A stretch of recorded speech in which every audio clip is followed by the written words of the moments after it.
आपल्या सर्वांच्या दृष्टीने अतिशय एक दुःखद घटना घडली। मित्रांनो, काळाच्या नियतीच्या पुढे तुमचं माझं काही चालत नाही।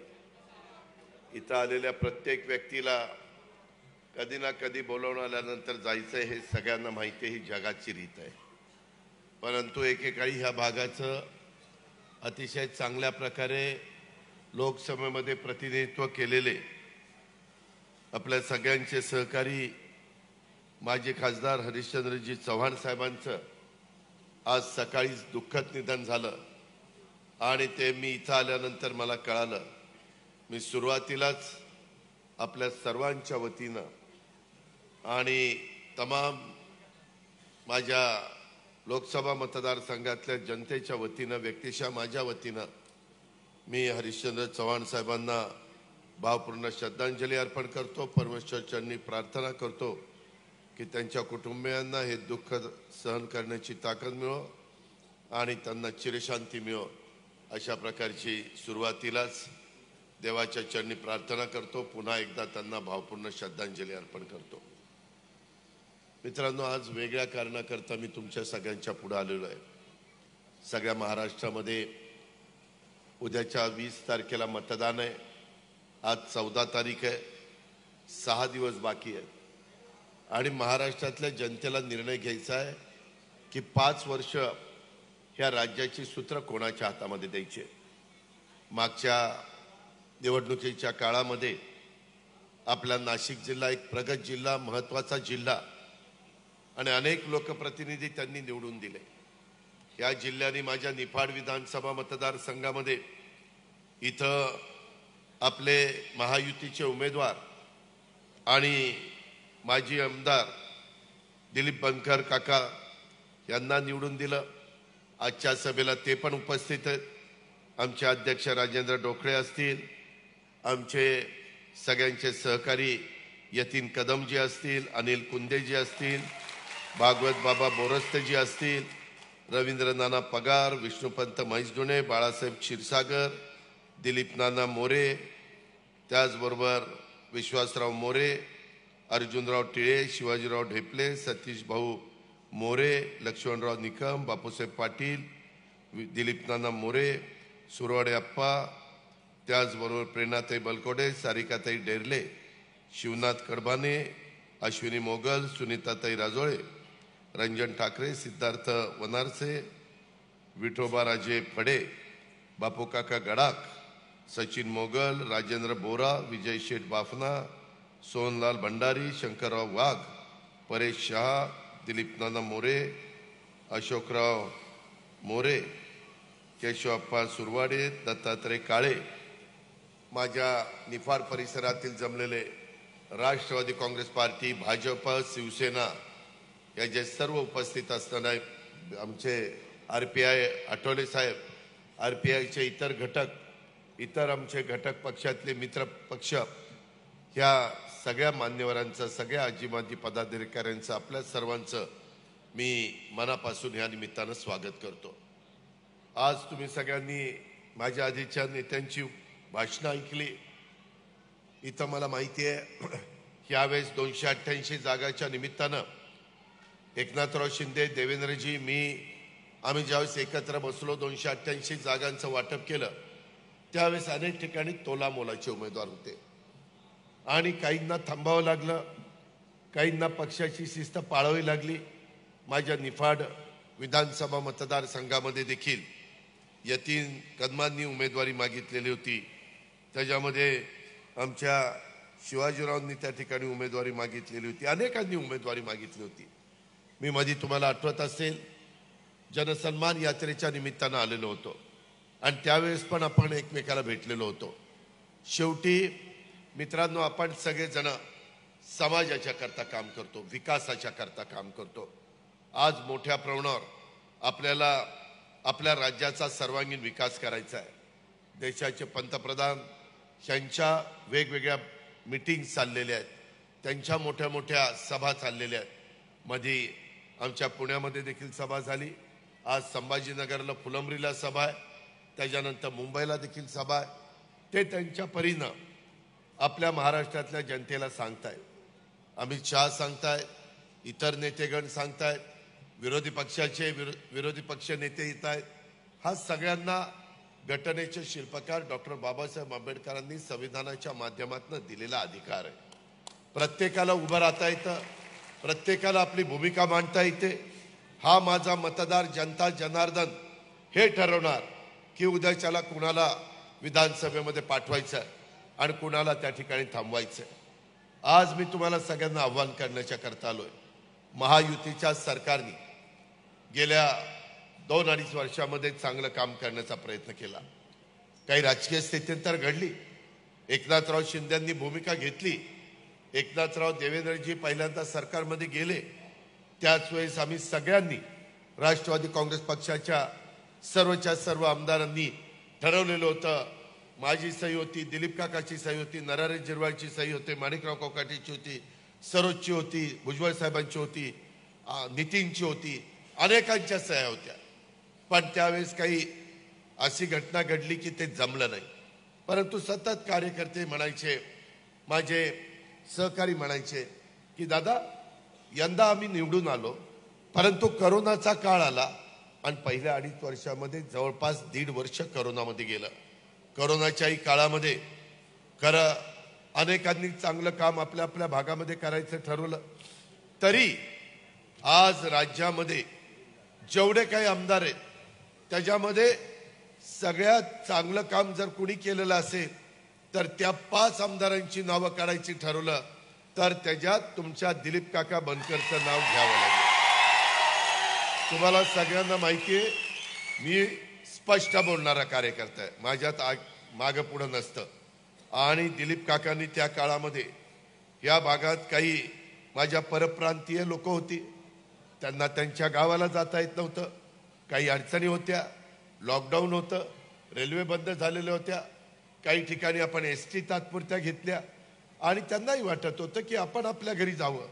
एक अशा प्रकारचा परिस्थिती निर्माण झालेली होती की आता हा आजार असा आहे, हा रोग असा आहे की आता आपण काही जगणार नाही असं अनेकांना वाटत होतं. ते म्हणाले की बाबा इथं जायच्या ऐवजी आमच्या गावी जाऊन आमच्या पोराबाळांच्यात आम्ही तिथं आमचं बरं वाईट होऊ दे. इथपर्यंतची टोकाची भूमिका तो माणूस घेत होता. जर एखाद्या घरामध्ये सुरुवातीला कोणाला करोना झाला, ते घर आपण तिथं जात नव्हतो, ओलांडून 2-4 घरं बाजूनी जायचो. त्या घरामध्ये सुरुवातीच्या आठवड्यामध्ये जे लोक गेले त्या घरातला एक देखील व्यक्ती त्यांचा अंत्यसंस्कार करायला गेला नाही. निफाडकरांनो जरा आठवा तो काळ, असा काळ आपण घालवला आणि त्यावेळेस 100 बेडची एक व्यवस्था आमच्या दिलीप काकांनी केली. जेवणाची व्यवस्था, औषध पाण्याची व्यवस्था, ऑक्सिजनची व्यवस्था, व्हेंटिलेटरची व्यवस्था सरकार पण करत होतं. वॅक्सिन देत होतं, बाकीच्या रेमडेसिवीर देत होतं. बरं कोणालाही माहीत नाही की कोणतं औषध दिलं पाहिजे. आता सांगतात ज्यांनी रेमडेसिवीर घेतली त्यांना पुढे त्रास होणार आहे आणि मग तेव्हा कशाला दिली. म्हणजे ही सगळी अवस्था आहे.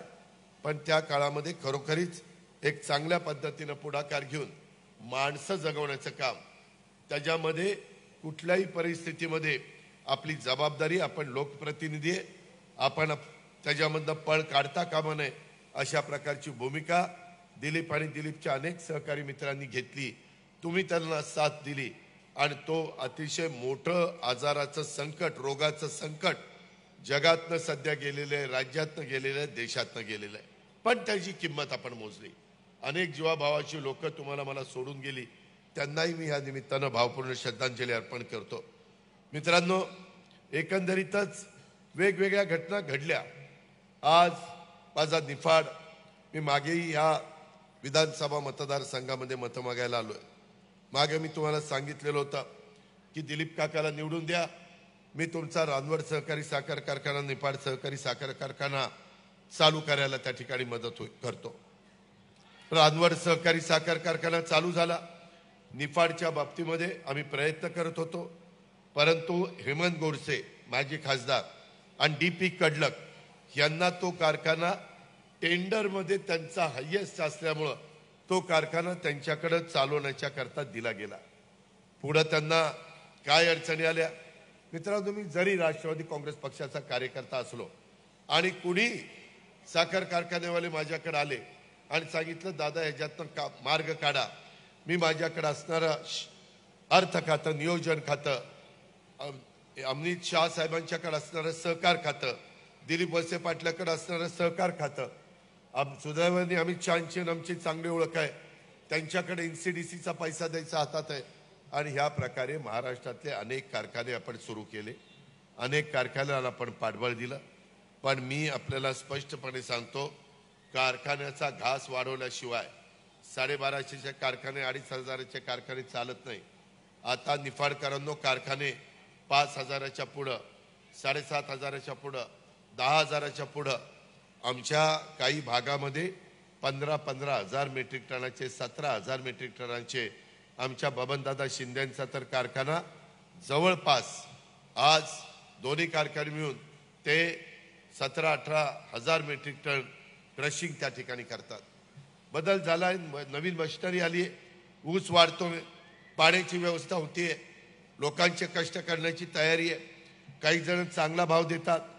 जर चांगला कारखाना चालवला, कर्जमुक्त कारखाना असला तर निफाडकरांनो भाव खूप चांगला देता येतो. मी तुमच्या समोर बोलत असताना महाराष्ट्रात नंबर 1-2चे भाव मी माझ्या भागामध्ये देऊन दाखवले. माझ्या माळेगाव सहकारी साखर कारखान्याचा भाव 3636 रुपये टनाला बसला. किती? 3636. माझ्या सोमेश्वर कारखान्याचा भाव, जे माझ्या नेतृत्वाखाली तिथं चालतात सहकारी साखर कारखान्यात, 3571 रुपये भाव बसला. मला असं वाटतं की एका भागातल्या लोकांनी एवढा भाव घेऊन चालणार नाही. इतर पण लोकांना तसाच खर्च येतो, तशीच मेहनत घ्यावी लागते, तसंच बेणं दाबावं लागतं आणि त्याच्यातनं कष्ट घेऊन ऊस काढावा लागतो. तिथंही भाव 3500च्या पुढे यावेत. पण ते कारखाने कर्जमुक्त असले पाहिजे. कारखान्याचं मॉडिफिकेशन करण्याच्या करता घेतलेलं कर्ज, त्याचा रिपेमेंटचा हप्ता, तिथं मात्र अडचणी येतात. ही गोष्ट आपण लक्षामध्ये घ्या. मला आत्ताच काहीच माझे सहकारी सांगत होते की डीपीनी आणि हेमंत गोडसेनी घेतलेला कारखाना आज निफाड तालुक्याच्या नावाचा कारखाना, एक वैभव त्या कारखान्यांनी इथं आर्थिक सुबत्ता आणण्याचं काम केलं. त्या काळामध्ये एक गत वैभव म्हणून महाराष्ट्र निफाड कारखान्याकडे बघायचा. प्रल्हाद पाटील असे दिग्गज माणसं त्या कारखान्याचे चेअरमन झालेले आम्ही लहान असताना त्या ठिकाणी पाहिलेले. हा तो सगळा काळ होता. आता आपल्याला मी यावेळेस सांगेन, यावेळेस आम्ही 2 पैकी 1, मला दोन्ही सुरू करायचे होते, परंतु आमचं टेंडर त्या ठिकाणी कमी होतं आणि त्याच्यामुळं ते झालं. आता आम्ही त्यांनाही विचारू, तुम्ही चालवत असला तर मी संपूर्ण सहकार्य करायला तयार आहे की तुम्ही म्हणजे ते डीपी कडलक आणि हेमंत गोडसे, तुम्ही म्हणजे तुम्ही नाही ते. आणि त्यांना विचारेन की तुम्हाला काय पाहिजे. ह्यामध्ये आपण अमित शहांकडे जाऊ, आपण सहकार मंत्र्याकडे जाऊ, राज्य सरकारमधनं आपण मुख्यमंत्री, दोन्ही मुख्यमंत्र्यांची, उपमुख्यमंत्र्यांची मदत घेऊ आणि मार्ग काढू ना. अशी कुठलीच गोष्ट या जगामध्ये नाही की ते सुरूच होऊ शकत नाही. त्याला प्रत्येकाला उत्तर आहे. प्रत्येकाला काही बाबतीमध्ये निर्णय घेण्याची गरज आहे. त्या पद्धतीचा पण निर्णय आपण घेऊ. तसंच मी मध्ये बुलढाणा जिल्हा मध्यवर्ती सहकारी बँकेला राज्य सरकारकडनं 300 कोटी रुपयाची गॅरंटी दिली. पैसे दिले नाही, गॅरंटी दिली. आणि त्या बँकेला सांगितलं 10 वर्षाची परतफेड करा, म्हणजे दरवर्षी 10 कोटी आणि त्याचं व्याज. आणि म्हणलं बँक चालवा. आता बँक चालू झालेली आहे. आपल्या नाशिक जिल्हा मध्यवर्ती सहकारी बँकेला तसं करायला 700 कोटी रुपये लागतात. खरं तर शेवटी अनेक जण, भुजबळ साहेब असतील, दादाजी भुसे असतील, बाकीचे माझे सगळे सहकारी असतील, आमचे महायुतीचे सगळे आमदार, मी कोणी मला आग्रह केला नाही असं कुणाच्याच बाबतीत घडलं नाही. सगळे सांगत होते की बाबा दादा, मुख्यमंत्री एकनाथराव, देवेंद्रजी, बुलढाणा जिल्हा बँक चालू झाली. आमचं पण शेतकऱ्यांचं एक ही आर्थिक नाडी आहे. आमच्या या तालुक्याच्या पीक कर्जावर, मध्यमुदत कर्जावर, दीर्घ मुदत कर्जावर खूप मोठा परिणाम करणारी ही एकेकाळची महाराष्ट्रातली सगळ्यात जास्त पीक कर्ज पुरवठा करणारी ही बँक आहे आणि ती नाशिकच्या नावाने आहे. त्याचं कुठं लायसन कॅन्सल होऊन ती बँक आमच्यातनं निघून जाऊन देऊ नका. मी आज तुम्हाला सांगतो, उद्याच्या काळामध्ये तुम्ही सगळ्यांनी महायुतीचं सरकार आणण्याच्या करता मला मदत करा. निफाडमधनं देखील दिलीप काकाच्या त्याची खूण आहे त्या ठिकाणी घड्याळाची ती निशाणी 2 नंबरला आहे.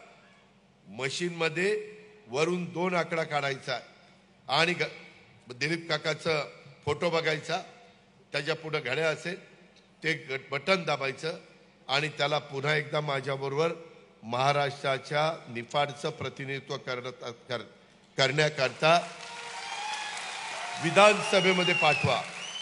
मी या बाबतीमध्ये वेळ पडली तर तुमची नाशिक जिल्हा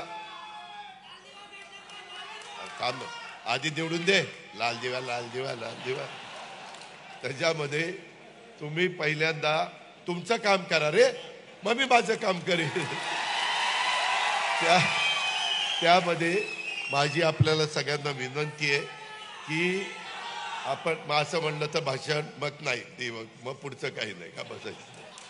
त्यामध्ये आपल्याला आपल्या निर्मला सीतारामन अर्थमंत्र्यांची मदत लागेल, आपल्याला अमित शहांची मदत लागेल, आपल्याला तिथं सहकार मंत्री मुख्यमंत्री आमची सगळ्यांची मदत लागेल. ती आपण करूया. पण मी तुम्हाला सांगतो, अशा गोष्टी करताना कठोर निर्णय घ्यावे लागतात आणि त्याच्यामुळं ज्यांचं काही चुकलेलं असेल तिथं कठोर निर्णय घेतले जातील. परंतु पुन्हा एकदा नाशिक जिल्हा मध्यवर्ती सहकारी बँक ही बुलढाणा जिल्हा बँकेच्या धर्तीवर चालू करून तुम्हाला पुन्हा एकदा ह्या नाशिकमध्ये माझ्या शेतकरी वर्गामध्ये गतवैभव प्राप्त करण्याचा शब्द देखील ह्या निवडणुकीच्या प्रचाराच्या निमित्तानं मी आपल्याला देतो. मित्रांनो, इतर अनेक गोष्टी आहेत. आम्हाला 5 वर्ष मिळाली नाही तरी देखील आम्ही सरकारमध्ये गेलो तो विकास करण्याच्या करता गेलो. त्याच्यामध्ये राज्याचे प्रश्न सुटावे, आमच्या नाशिक जिल्ह्याचे प्रश्न सुटावे, आमच्या पलीकडं पश्चिमेकडे पडणारं पाणी आम्हाला पूर्वेकडे आणायचं आहे. आमची नाशिकची धरणं त्याला कधी कधी पाणी भरण्याला उशीर होतो आणि नंतर आमचं जायकवाडी भरतं, नंतर आमचं येलदरी असेल, सिद्धेश्वर असेल, माजलगाव असेल, ती तिकडची धरणं भरतात. शेवटी ती पण आपली माणसं आहेत, ही पण आपली माणसं आहेत आणि तुम्ही पण आपली माणसं आहात. त्याच्यामुळं पाण्याचा प्रश्न आपल्या महाराष्ट्राच्या दृष्टीने अतिशय गहन आहे. त्या संदर्भामध्ये देखील आम्ही मान्यता दिली. निफाडकरांनो, नाशिककरांनो, आपल्याला महायुतीचं सरकार का आणायचं आहे? केंद्रात स्वतः नरेंद्र मोदी साहेब आहेत, अमित शहा साहेब आहेत. परवाच अमित शहा कुठं बोलत असताना सांगितलं की तुम्ही महायुतीचं सरकार ह्या राज्यामध्ये घड्याळ, धनुष्यबाण आणि कमळ ह्या जिथं कुणा असतील तिथं त्या ठिकाणी निवडून द्या आणि ते निवडून दिल्यानंतर मी केंद्राचा पण भरघोस निधी द्यायला कुठं कमी पडणार नाही, अशा प्रकारचा शब्द त्यांनी पण दिलेला आहे. परवा मी आणि नरेंद्र मोदी साहेबांच्या सभेला मी होतो पुण्यात, तुम्ही बघितलं असेल टीव्हीवर, त्यावेळेस पण आम्ही चर्चा करत होतो. ते म्हणले, अजित पुन्हा एकदा आपल्या विचारांचं सरकार आणा, मी तुम्हाला केंद्राचा निधी कुठं कमी पडू देणार नाही, असं स्वतः पंतप्रधानांनी पण सांगितलेलं आहे. तुम्ही म्हणाल कशा करता आपल्याला ही गरज आहे? आपल्याला आहे. त्याचं कारण असं आहे की आपल्याला त्या बाबतीमध्ये ज्या मोठ्या योजना आहेत त्याच्यामध्ये वर्ल्ड बँकेचा पैसा लागतो, जायकाचा पैसा लागतो, त्याच्यामध्ये कधी कधी आपल्याला केंद्र सरकारची मदत लागते. आतापर्यंत केंद्र सरकारने 10 लाख कोटी रुपयाची मदत केंद्रामध्ये सरकार आल्यापासून त्यांनी दिलेली आहे. आता 1 लाख कोटीची कामं तुमच्या माझ्या महाराष्ट्रामध्ये केंद्र सरकारची चाललेली आहे. मग त्याच्यामध्ये मेट्रो आहे, वंदे भारत ट्रेन आहे, बुलेट ट्रेन आहे, त्याच्यामध्ये विमानतळ आहे, त्याच्यामध्ये टर्मिनल आहे, त्याच्यामध्ये बंदर म्हणजे वाढवणचं बंदर आहे, त्याच्यामध्ये वेगवेगळ्या प्रकारचे नॅशनल हायवेज आहेत, मोठे मोठे ब्रिज आहेत, मध्ये अटल सेतू हा पण पूल आपण त्या ठिकाणी पूर्णत्वाला नेला. अशा अनेक कामं आहेत. त्या कामाकरता आपल्याला त्यांची मदत पाहिजे. ती मदत आपण घेऊ. तुम्ही काळजी करू नका, तुम्ही तुमची जबाबदारी पार पाडा. मला आज इथं आमचे सहकारी यतीन कदम यांनाही धन्यवाद द्यायचे, त्यांचेही आभार मानायचे. कारण त्यांनी शेवटपर्यंत प्रयत्न केला. माणूस आहे, माणसाने शेवटपर्यंत प्रयत्न करायचा असतो. आणि नंतर मात्र पक्षाची शिस्त, पक्षाचा आदेश, नेत्यांनी दिलेल्या सूचना याबद्दल त्यांनी त्या ठिकाणी महायुतीचे उमेदवार या नात्याने आता दिलीप काकाला उमेदवारी मिळालेली आहे आणि दिलीप काकाला आता संधी मिळाली पाहिजे. आपण त्याच्यामध्ये वेगळी भूमिका घ्यायला नको. एक आमदार महत्वाचा आहे. एकेकाळी याच देशामध्ये वाजपेयी साहेबांचं सरकार एका खासदारांनी पडलं, एक खासदार कमी पडला. एवढं महत्व केंद्रात खासदाराला असतं, राज्यामध्ये तुमच्या माझ्या आमदाराला असतं. आणि त्याच्यामुळं त्यांनी आणि बाकीच्याही सगळ्यांनी, शिवाजीराव आहेत, बाकीचे सगळे, त्यांनी पण एक समंजस अशा प्रकारची भूमिका या बाबतीमध्ये घेतली. त्याच्याबद्दल त्यांनाही मी, आमचे बाळासाहेब पण आहेत, त्यांना पण मी मनापासून धन्यवाद देतो. त्यांच्याही सगळ्यांचे आभार मानतो. यतीन, तुम्ही तरुण आहात, तुम्हाला उद्याच्याला भवितव्य आहे, त्याबद्दल आपण काळजी करू नका. तुम्ही भाजपमध्ये जरी असला तरी भाजपच्या अमित शहाचे, देवेंद्रजींचे, माझे चंद्रशेखरचे चांगले संबंध आहेत. त्याच्यामुळं तुमच्याकरता आम्हाला पिंपळगाव नगर परिषद करून दिल्याने ऑलरेडी भाजपचं आपण मोठं काम केलं. पण एका कामावर समाधान मानायचं नाही, अजून दुसरं मोठं काम झालं पाहिजे. दादांनी ऑलरेडी भारतीय जनता पक्षासाठी एक मोठं काम केलेलं आहे. इथं सतीश भाऊ आहेत, बापूसाहेब पाटील आहेत. पिंपळगाव नगर परिषदेची फाईल अडली होती. दादा नसते तर पिंपळगाव नगर परिषद झाली नसती. त्याच्यामुळे भारतीय जनता पक्ष दादांचा कायम ऋणी नक्कीच राहील आणि त्याची परतफेड आम्ही 23 तारखेला करून देऊ. त्याबद्दल धन्यवाद. असंच सगळ्यांनी एक मनाचा मोठेपणा दाखवला पाहिजे. जर टोकाची भूमिका घेतली तर त्याच्यातनं चांगलं निष्पन्न होत नाही. आणि अशा वेळेस जरा प्रतिसाद दिला तर माणसाच्या पण मनामध्ये राहतं. आणि मग योग्य वेळ आल्यानंतर आम्ही त्यांना योग्य प्रकारची संधी द्यायला पण कुठं कमी पडणार नाही. ही पण बाब मी आपल्याला सगळ्यांना या निमित्तानं सांगू इच्छितो. मित्रांनो, तसं बघितलं तर दिलीप काका काय आपल्याला नवा नाही. एक दिलीप काकाच्या रूपानं माझ्या निफाड परिसराला धडाडीचा आणि चांगलं व्हिजन असलेला लोकप्रतिनिधी मिळालेला आहे.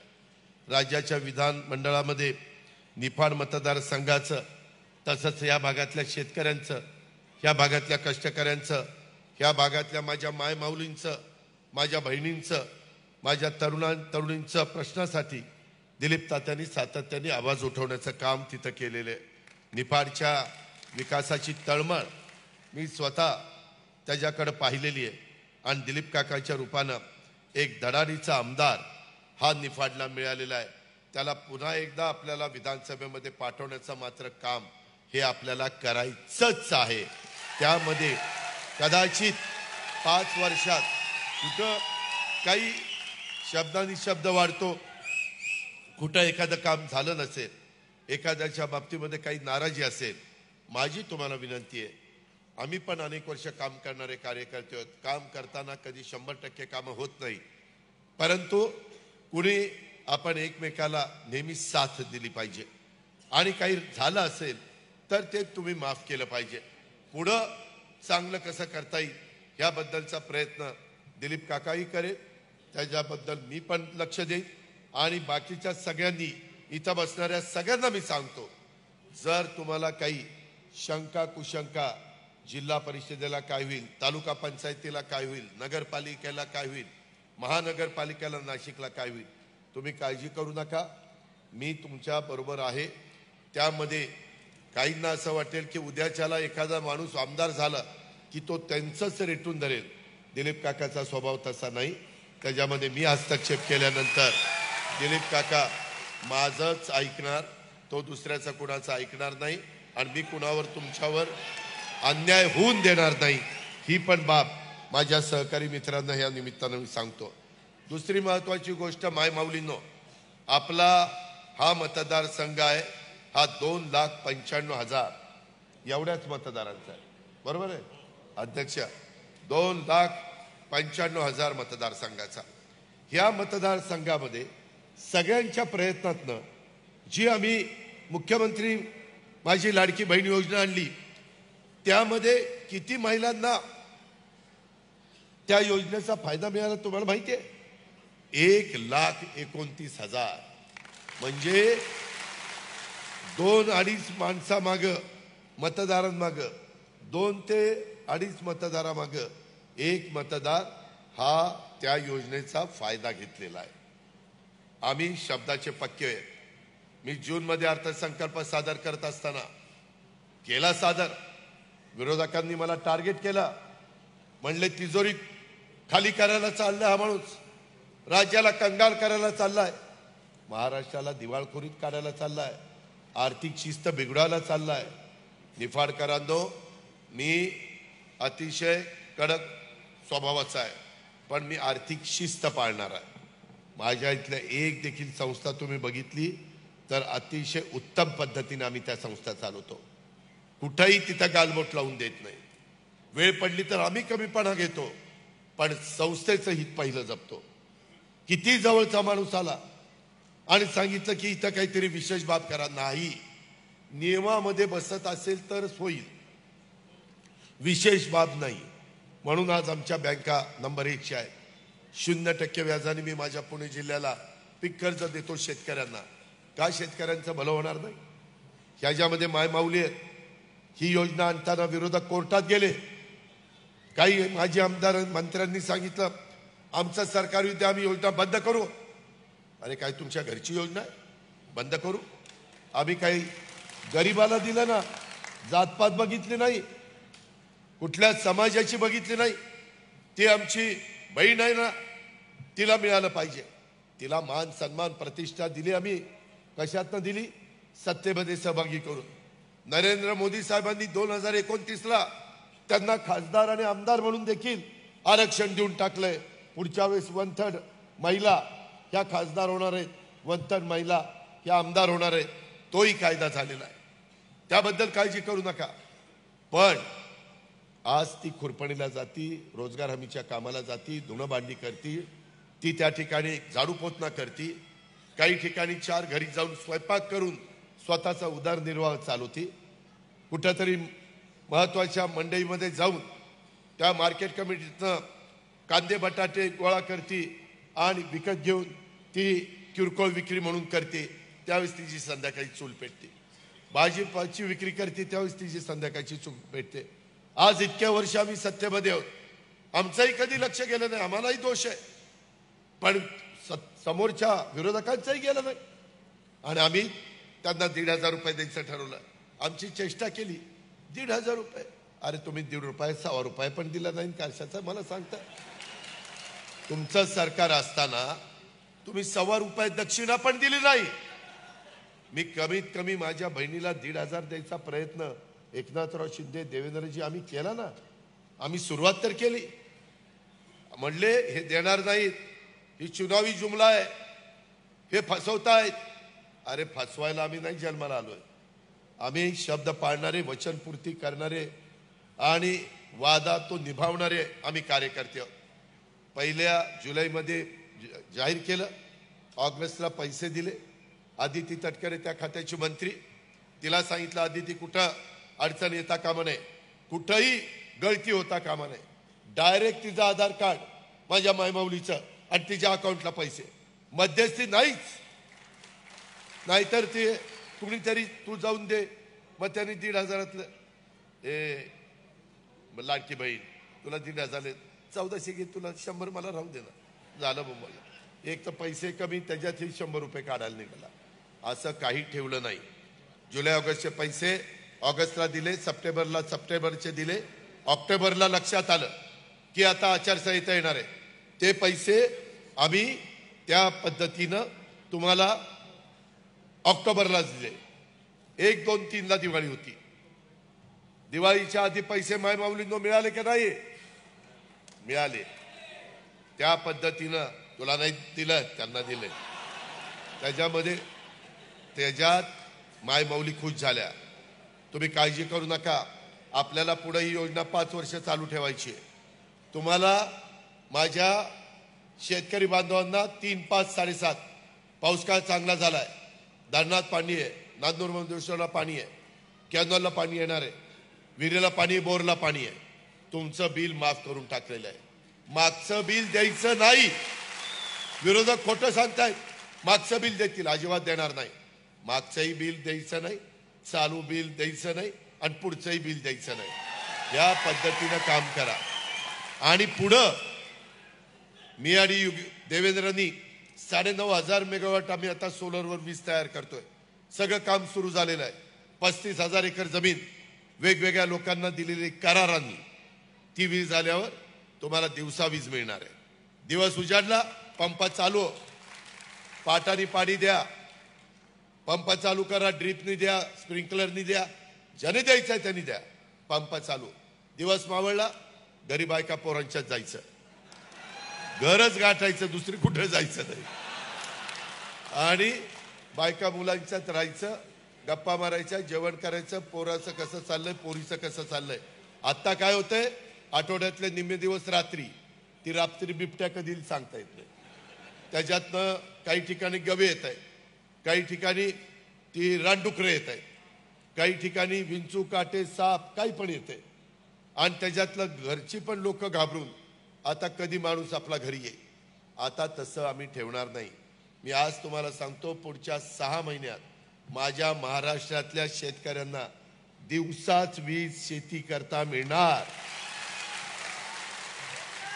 या गोष्टी महायुतीच्या सरकारने केल्या, आम्ही सगळ्यांनी मिळून केल्या. तुम्हाला हे देत असताना बांधवांनो, दुधाचा व्यवसाय तुमचा आहे, 3-5-8-5. माझाही दुधाचा व्यवसाय. आम्ही एका अधिकारवाणीने बोलतो, माझी पण ऊसाची शेती आहे, माझी पोल्ट्री आहे, डेअरी आहे, मला ते माहिती आहे, त्याच्यातले बारकावे आम्हाला माहिती आहेत. त्यामुळे शेतकऱ्यांचं कुठं अडतं ते आम्हाला माहिती आहे. म्हणून तुम्हाला 28 रुपये मिळतात. आम्ही 5 रुपये देत होतो, परंतु 1 ऑक्टोबरपासून आमच्या लक्षात आलं थंडी वाढली, त्याच्यामध्ये काही दूध पण जरा कमी होतं. मग आमच्या गाईच्या दुधाला आम्ही 1 ऑक्टोबरपासून 7 रुपये अनुदान केलंय. ग्राहकाला वाढवलं नाही. ग्राहकाचा दर तोच. माझा शेतकरी जगला पाहिजे, त्याला 28 अधिक 7 35 रुपये त्यांना त्या ठिकाणी सुरुवात केली. हे पैसे आलेत, ठेवले नाही, डायरेक्ट अकाउंटला पहिल्यांदा दिले सोसायटीमार्फत. ते सोसायटी म्हणले यावेळेस 3-5-8-5 नव्हतं, 30 कापाकापी करायला लागले. म्हणलं तसं नाही, आता त्या शेतकऱ्याचं नाव, त्याचं 15 दिवसात किती दूध आलं, त्याचा अकाउंट नंबर आणि डायरेक्ट पैसे राज्य शासनाच्या अकाउंटमधनं शेतकऱ्याच्या अकाउंटला.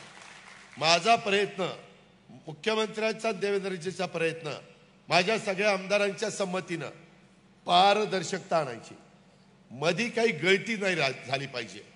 आज आमच्या मुलींच्या करता देखील आम्ही 1,01,000 रुपये त्या बाबतीमध्ये लेक लाडकी योजनेमध्ये देतोय. 44 लाख शेतकऱ्यांना 15,000 कोटी रुपयाचा आम्ही तुम्हाला फायदा करून दिलाय ह्या वीज माफीमध्ये. काँग्रेसने 2003ला वीज माफी दिली, 4ला सरकारमध्ये आल्यावर बिल पाठवलं. म्हणलं राव, मी पण त्या मंत्रिमंडळात होतो, म्हणले बरोबर ना, आपण खोटं बोलतो लोकांना. आपलं साधलंय, आता बिल पाठवायचं. आम्ही आमचं साधलं तरी बिल पाठवणार नाही. आम्ही 5 वर्ष, आमचा वादा आहे, अजित दादाचा वादा आहे, 5 वर्ष तुमच्या वीज बिल माफ. तुम्ही फक्त आशीर्वाद द्या. त्याच्यामध्ये कुठं चुकलं, कमी पडलो सांगा, पण आम्ही तुम्हाला कुठल्याही परिस्थितीत फसवणूक करणार नाही. अशा पद्धतीनं माझ्या मायमाऊलींना 3 गॅस सिलेंडरची योजना, माझ्या युवा युवतींना डिप्लोमा, डिग्री आणि 12वीला 6,000 रुपये स्टायपन, डिप्लोमाला 8 आणि डिग्रीला 10. अशा पद्धतीनं त्यांना दरवर्षी 10 लाख विद्यार्थींना 6 महिन्याचा कोर्स देणार, अनुभव देणार, जेणेकरून त्याला नोकरी मिळाली पाहिजे, जेणेकरून त्यांना कर्ज काढून स्वतःच्या पायावर त्यांचा व्यवसाय सुरू करता आला पाहिजे. ह्या पद्धतीनं आमचं महायुतीचं सरकार चाललंय. माझी तुम्हाला विनंती आहे, आमच्या दिलीप काका बनकरनी पण आपला जाहीरनामा कुठे आहे तिथे आम्ही ही बरोबर आहे, आम्ही प्रत्येक ठिकाणी मी जेवढे उमेदवार राज्यात उभे केलेत, आम्ही महायुती, भाजपने काय करायचं, शिवसेनेने काय करायचं त्यांचा अधिकार. मला ज्या जागा आल्या, मी नेहमी सांगतो, मी शिवशाहू फुले आंबेडकरांच्या विचारधारेनं चाललोय. कालही चाललो होतो, आजही चाललोय, उद्याही जाणार. हे सगळं करताना त्या संदर्भामध्ये आम्हाला तुम्हाला सांगायचं आहे की सोशल इंजिनिअरिंग मी केलंय. मला जेवढ्या जागा मिळाल्या, घडीभर 60 जागा मला मिळाल्या समजा, त्याच्यातल्या 12.5% जागा आदिवासी प्रतिनिधित्व दिले. आदिवासी तुमच्याच इथं हिरामण खोसकर, नरहरी झिरवाळ आणि आमचा नितीन पवार, तिकडं दौलत दरोडा, तिकडं डॉक्टर लामटे, तिकडं विदर्भात बाबा आत्राम. ह्या पद्धतीनं मी 12.5% प्रतिनिधित्व त्यांना दिलं. मी म्हणतो ना, मी सोशल इंजिनिअरिंग केलं, मी जाहीरपणे सांगतो. त्याच्यानंतर मागासवर्गीय त्यांना 12.5% जागा दिल्या. अण्णा बनसोडे असेल, सरोज आहिरे असेल, अशा अनेक माझ्या सहकारी मित्रांना, तिकडे सचिन पाटील असेल, त्यांना अशा जागा दिल्या. माझ्या मुस्लिम समाजाला मी 10% जागा दिल्या. त्याच्यामध्ये नजीब मुल्ला असेल, नवाब मलिक असतील, जिसान सिद्दीकी असेल, तिकडं हसन मुश्रीफ असेल, तिकडं सना असेल, अशा आम्ही 10% त्यांनाही जागा दिल्या. आम्ही सगळ्यांना बरोबर घेऊन चाललोय. आम्ही भेदभाव करत नाही. ही शिवशाहू फुले आंबेडकरांची विचारधारा आहे. योगपुरुष छत्रपती शिवाजी महाराजांनी हिंदवी स्वराज्याची स्थापना केली. ती 18 पगड जास्ती 12 बलुतेदारांना करून गेली. तेच रस्त्याने आम्ही चाललोय. मला तुमचे आशीर्वाद हवे. आम्हाला तुमचा पाठिंबा हवा आहे.